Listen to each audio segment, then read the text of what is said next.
So ಎರಡನೇ ಪ್ರಶ್ನೆಯನ್ನ ತಗೋಣ. With reference to the ancient India consider the following statements. ಮತ್ತೆ ನೋಡಿ ಇಲ್ಲಿ ಅದೇ ಬುದ್ಧಿಸಂ ಮೇಲೆ ಮತ್ತೆ ಇನ್ನೊಂದು ಪ್ರಶ್ನೆಯನ್ನ ಕೇಳಿದ್ದಾರೆ. ಇದು ಕೂಡ ಏನಾಗಿದೆ, ನಮಗೆ ಬೌದ್ಧ ಧರ್ಮಕ್ಕೆ ಸಂಬಂಧಪಟ್ಟಿದ್ದು.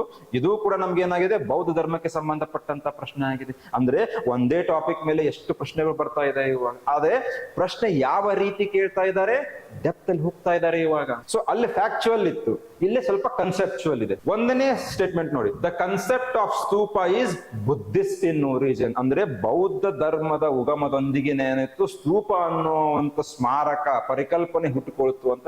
ಆದರೆ ನಾವಿಲ್ಲಿ ನೋಡ್ಬೇಕಾಗಿದ್ದು ಬೌದ್ಧ ಧರ್ಮದ ಜೊತೆಗೆ ಹುಟ್ಟುಕೊಂಡಿದ್ದಲ್ಲ, ಬೌದ್ಧ ಧರ್ಮ ಹುಟ್ಟೋಕ್ಕಿಂತ ಮುಂಚೆನೆ ಇದ್ದಂತಹ ಒಂದು ಪರಿಕಲ್ಪನೆ ಯಾವುದು, ಸ್ತೂಪ ಅನ್ನೋ ಸ್ಮಾರಕದ ನಿರ್ಮಾಣ ಮಾಡ್ತಾ ಇದ್ರು. It is a pre Buddhist in origin, not a Buddhist in origin. ಅಂದ್ರೆ ಬೌದ್ಧ ಧರ್ಮ ಹುಟ್ಟೋಕ್ಕಿಂತ ಮೊದಲನೇ ಇದ್ದಿದ್ದು ಯಾವುದು, ಸ್ತೂಪ ಅನ್ನೋ ಒಂದು ಸ್ಮಾರಕವನ್ನ ಏನಾಗ್ತಿತ್ತು ನಿರ್ಮಾಣ ಮಾಡ್ತಾ ಇದ್ರು. ಇದ್ರ ಬಗ್ಗೆ ಎಲ್ಲಿ ಉಲ್ಲೇಖ ಮಾಡಿದ್ದಾರೆ ಅನ್ನೋದು ಗೊತ್ತಾಗ್ಬೇಕು ತಾನೆ ನಮಗೆ.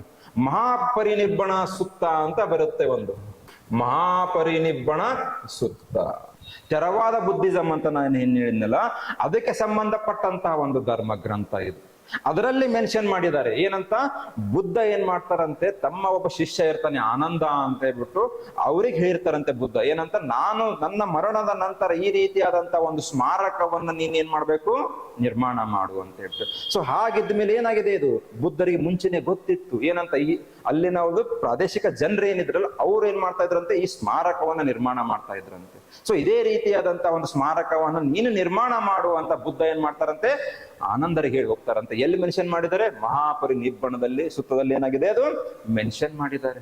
ಅದಾದ ಮೇಲೆ ಸ್ತೂಪ, ಇದ್ರ ಬಗ್ಗೆ ಸ್ತೂಪದ ಬಗ್ಗೆ.